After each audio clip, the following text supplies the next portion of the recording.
네, 시장이 반등에 나서면서 코스피는 2,400선을 재탈환했습니다. 코스닥도 800선에 바짝 가까이 다가서는 모습인데요. 앞으로의 큰 그림을 그려보는 시간입니다. 오늘 이 시간 A1 리서치의 조일규 대표와 함께합니다. 어서 오세요. 네, 반갑습니다. 네, 일단 미국 이야기를 해보겠습니다. 실적 시즌이니만큼 실적 발표되는 기업들을 살펴봐야 할 텐데 2분기 실적 시즌 지금 한 10% 정도의 기업들이 미국에서는 실적 발표를 단행을 했고 이 중에 한 70% 가까이 예상치를 웃도는 실적을 발표를 했다라는 부분이 상당히 눈길을 끌고 있습니다. 이에 따라서 또 지수도 좀 움직이고 있는데 이 같은 현상에 대해서 어떻게 평가를 하시는지 반등의 강력한 트리거가 될 수 있을까요? 아니요. 아니에요? 예. 제가 지난주에 미국의 2분기 실적을 보고 나서 제가 지수에 대한 부분을 조정을 해줄지 결정하겠다라고 말씀드렸거든요. 근데 유튜브 제목이 하락을 대비할 때 이렇게 나왔고 깜짝 놀랐습니다. 그래서 그거 아니고요. 이제 오늘 제가 정확하게 지수 밴드를 제가 가져왔습니다. 2분기 실적에 대한 정확한 분석도 제가 가져오고요. 일단 성장주는 넷플릭스하고 테슬라 두 개만 큰 거 하나 발표했잖아요. 그래서 성장주는 제가 다음 주에 다 나오면 다시 한 번 더 얘기하는 걸로 하고 금융주가 다 발표가 됐어요. 금융주 좋았죠. 예, 그래서 제가 준비한 자료를 가지고 한번 봐드릴게요. 좋은 건지 안 좋은 건지 애매하긴 합니다만. 어떻게 봐야 될까요? 그래서 이제 이걸 봤는데 지금 JP모건, 모건스탠리, 시티그룹, 웨스파하고 골드만삭스하고 뱅크 오브 아메리카를 봤는데 이게 제가 왜 매출액은 없습니까? 라고 얘기하더라고요. 근데 매출은 예상치보다 올라간 게 있고 떨어진 게 있어요. 그래서 의미 없고 그다음에 대부분 다 전년 대비해서 3에서 40% 다 줄었어요. 근데 왜 이것들이 안 떨어지느냐? 처음에 JP모건하고 모건스탠리도 예상치보다 주당 순이익이 감소했잖아요. 그리고 시티그룹, 웨스파하고 골드만삭스, 뱅커브 근데 여기도 보면 가이던스도 별로 안 좋아요. 그러니까 충당금 막 쌓고 또 웨스파하고 같은 경우는 이게 소매 은행이기 때문에 모기지 신청이 계속 떨어져요. 그런데도 불구하고 이렇게 잘 견뎠잖아요. 왜 그런가를 제가 곰곰이 생각해 보니까 두 가지를 알 수가 있더라고요. 첫 번째는 뭐냐면 너무 경기 침체에 대한 얘기를 많이 하다 보니까 시장의 컨센을 너무 낮게 잡아버린 거예요. 아, 그렇죠. 실적에 대한 기대가 너무 낮았던 거죠. 그렇죠. 그런데 이제 보통은 컨센을 너무 낮게 잡아도 경기 침체에 대한 부분들이 부각이 안 되면 주가는 그렇게 안 떨어지거든요. 근데 경기 침체까지 그러니까 막 부각을 시켜버리니까 컨센도 엄청 낮게 잡아버리니까 주가도 미리 선반영돼 버린 거죠.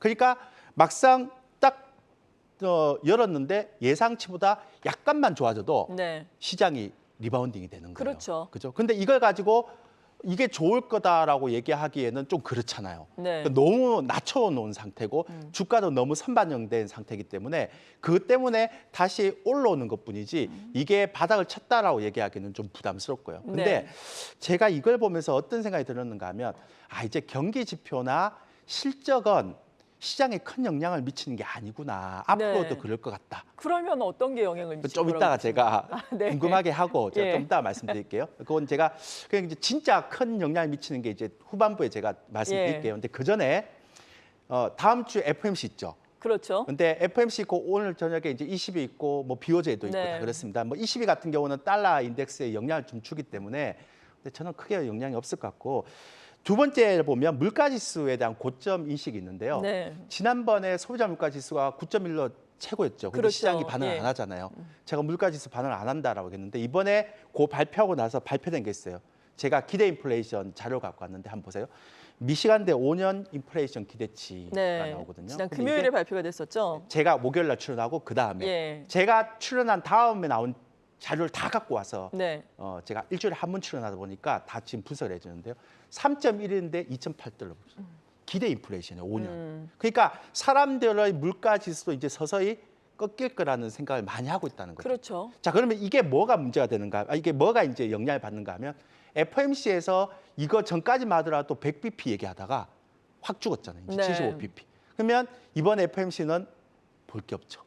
그렇죠. 뭐 예상을 했던 것처럼 나온다면 큰 영향은 없겠죠. 볼 게 없죠. 그러면 여러분들이 봐야 될 거 뭐냐면 애플이라든지 빅테크 실적 나머지 하나 확인하면 돼요. 근데 그거 확인하려고 그러니까 넷플릭스하고 테슬라 아까 요건 제가 나중에 또 얘기를 하겠지만 넷플릭스도요. 지금 예상치가 2.98인데 3.20 나왔고요. 주당 순이익이.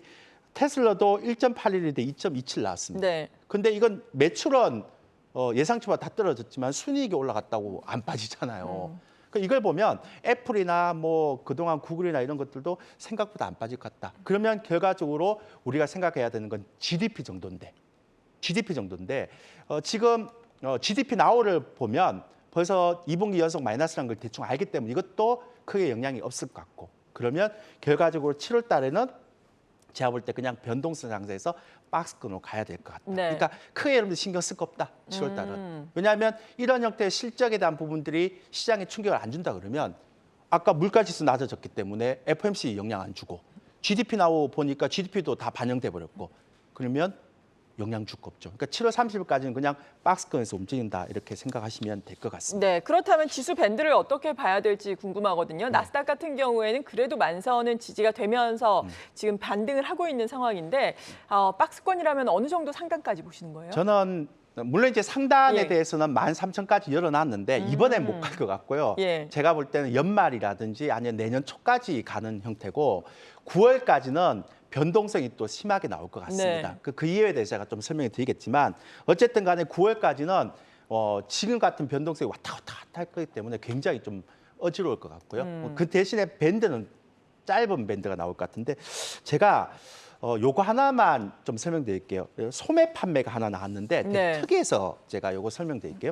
소매 판매 지표가 나왔는데 제가 못 보던 소매 판매 지표가 나왔어요. 그러니까 왜냐하면 어떻게? 예. 단순하게 수치만 보면 전달에 0.3% 마이너스였다가 이번에 1.0으로 올라갔는데요. 네. 항목별로 보니까 되게 재밌는 게 나타났어요. 네. 왜냐하면 여행이나 식료품이나 외식비가 올라가고 백화점이나 의류가 감소했어요. 자, 그러면 무슨 얘기냐? 미국 국민들은 대체적으로 벌면 다 씁니다. 소비에 대한 것들이 굉장히 그렇죠. 공격적이기 예. 때문에. 근데 이번에 지난달에 딱 보면서 느낀 게 뭐냐면 굉장히 필요한 것만 써요. 낭비되는 거 안 써요. 그러니까 미국 국민들에게 나타나는 소비 패턴이 변화가 되는 거죠. 네. 자, 이 얘기는 뭐냐면 경기 침체를 의식하고 소비를 쓰고 있다는 거죠. 물가가 오르니까 아무래도 그렇죠. 예. 그리고 그 경기 침체가 올 거라고 생각하고 소비를 하고 있는 것 같아요. 그러면 소비 때문에 지수가 올라갈 거라는 기대는 어떻게 해야 돼요? 버려야 되죠. 그렇죠. 그러니까 제가 얘기했던 건 모멘텀이 안 된다라는 거. 그러니까 이걸 소매 판매가 좋아져서 모멘텀이 될 수 있다라고 생각하는 건 항목별로 보면 그렇지 않다라는 생각을 하고 있고요. 그래서 전체적으로 보면 이번에 발표된 주택 지표도 대부분 다 안 좋습니다. 그래서 그런 거 보면 제가 말씀드리고 싶은 건데 그러면 아까 나스닥 밴드 어떻게 보세요? 저는 10,000선 초반. 네. 그다음에 13,000선까지는 올라갈 수 있는데 그거는 연말이나 내년 초까지를 열어두는 거고 9월까지는 11,000에서 10,000선 초반에 왔다 갔다 하는 그런 장, 12,000에서 11,000 초반에 왔다 갔다 하는 박스권이 될 것 같고요. 아까 우리 하경민 앵커께서 그럼 실적이나 경기 지표가 아니면 도대체 예. 변수가 뭘 뭡니까? 봐야 되나? 예, 그렇게 네. 얘기했죠. 제가 이 얘기를 제가 하기 위해서 굉장히 많은 자료를 찾아봤는데요. 네. 그럼 뭘까요? 경기 지표도 제가 다 보니까 뭐 그렇게 나빠지는 것 같지는 않고 아직 물론 이제 내년을 봐야 되겠지만 실적도 시장에 영향을 안 미치는 것 같은데 그럼 제가 남은 건 딱 두 개더라고요. 패권 전쟁하고 미중 간에 예, 그다음에 혹은 러시아. 과도한 예. 레버리지가 어떻게 시장에 표출되는지, 그다음에 부채가 어떻게 표출되는지. 그러니까 부채는 달러 강세가 굉장히 계속 지속되면 이게 어떻게 표출될지 잘 몰라요. 근데 그럼 당신은 그거에 대해서 얘기하면서 왜 나스닥을 10,000선 초반 정도로 생각하고 있느냐라고 얘기하는데 보통 제가 한 주식시장에서 경험을 하니까 한 30년 이상 네. 경험을 해보니까요. 항상 시장의 마지막 클라이막스는 블랙스완에서 나왔습니다. 그러니까 즉 뭐냐면 그림자 금융이라고 예. 보통 얘기하는데 예측할 수 없는 형태의 흐름이 나오는 거죠. 그래서 저는 이게 만약에 나오면 10,000선이 살짝 무너질 수도 있는데 안 나오면 10,000선 초반을 지킬 수 있다. 그렇게 얘기하는 게 맞는 것 같습니다. 네. 이어서 국내 증시에 대해서 알아보겠습니다. 오늘 같은 날은 또 삼성전자, SK 하이닉스 선전하면서 대형주를 중심으로 가고 있는데 사실 뭐 어제 그제 같은 경우에는 삼성전자가 좀 쉬어가면서 중소형주에도 훈풍이 불었었잖아요. 시장을 어떤 뭐 종목을 중심으로 봐야 할지 혹은 뭐 모두가 오를 수 있는 장이 될지 어떻게 보시나요? 안 됩니다. 제가 2주 전에 나와서 그런 얘기 했잖아요. 역실적 장세가 네. 되면 시장 지배력이 강한 종목들, 특히 대형주 위주로 올라갈 거라고 얘기를 했죠. 삼성전자 실적 발표 안 좋게 나올 네. 때. 근데 재밌는 게요. 이번에 성일 하이텍이라는 종목이 있는데 폐 건전지 재활용 업체잖아요. 이거 LG 그러니까 역대 최고치 IP 기록했던 걸 돌파했습니다.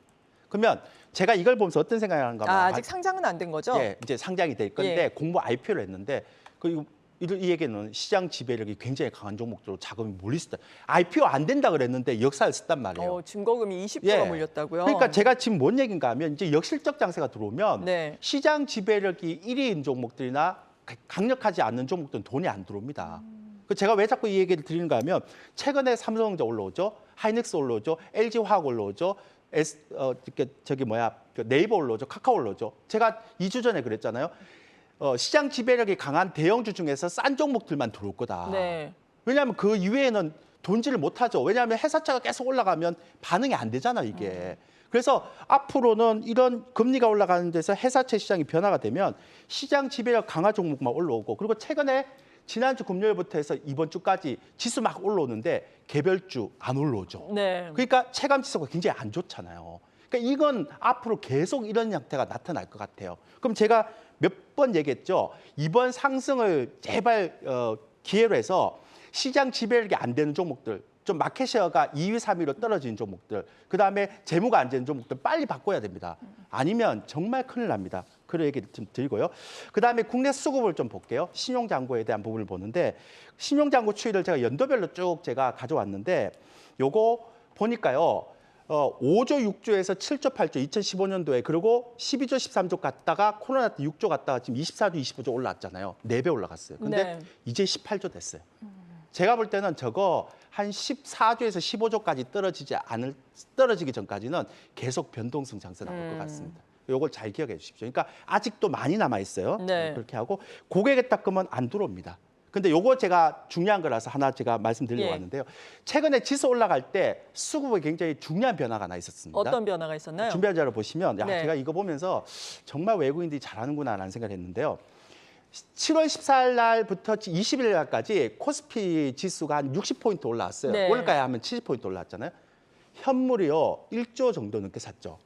많이 샀죠. 삼성전자, SK 하이닉스 많이 네, 샀더라고요. 근데 선물 보세요. 선물은 또 차익 실현을 했네요. 다 팔아버렸잖아요. 예. 원래 지수가 많이 올라가려면 선물을 매수를 해놓고 현물로 사서 선물도 계속 수익이 나야 되는데 현물로 매수하면서 지수를 땡겨놓고 선물 다 이익시해버려요. 네. 되게 특이한 케이스죠. 오늘은 또 선물 쪽에 순매수가 유입되고 많이 있는데 안 사요. 예. 그러니까 지금 판 거 한번 보세요. 지금 4일 동안 거의 한 14,000개가 팔아버렸잖아요. 그러면 여러분들 이렇게 질문할 거예요. 앞으로 계속 갈 것 같으면 왜 굳이 외국인들이 선물을 이익시할까? 네. 계속 놔두면 계속 수익이 나오는데 9월 만기까지. 그러니까 그 얘기는 뭐냐면 철저하게 외국인들이 박스권에 대한 포지션 플레이를 하고 있다는 네. 거예요. 이런 거 보면. 그래서 여러분들이 이것만 봐도 시장이 당분간은 박스권에 갇힐 가능성이 크다라고 생각하시면 되고요. 그래서 제가 볼 때는 한 2,200 정도에서 2,600 정도, 또 2,600도 연말까지 봐야 되는데 최근에 시장에서 역실적 장세만큼이나 중요한 게 제가 예전에도 그랬지만 절대로 바이 앤 홀드 안 됩니다. 네. 내가 만약 20% 먹었잖아요. 다시 쭉 떨어집니다. 그러니까 짧게 지고 빨리빨리 수익을 내고 나와야지 계속 가면 올라갔던 거 다 그냥 한 며칠 만에 다 토해낼 수 있는 네, 거거든요. 맞아요. 그러니까 주식은 바이앤홀드가 안 되고 순환매 장세로 갈 수 있으니까 가능한 한 이번 기회에 그냥 묻고 따지고 하지 마시고 시장 지배력이 강한 종목들로 빨리 교체하시고, 그런 종목들을 한 15에서 20% 정도 올라가면 빨리빨리 차익 실현하고 순환매로 가는 게 언제까지? 9월까지. 네. 그게 맞다라고 생각합니다. 네. 박스권 변동성 장세에서 단기적으로 대응을 하자라고 말씀해 주셨습니다. A1 리서치의 조일결 대표였습니다. 고맙습니다.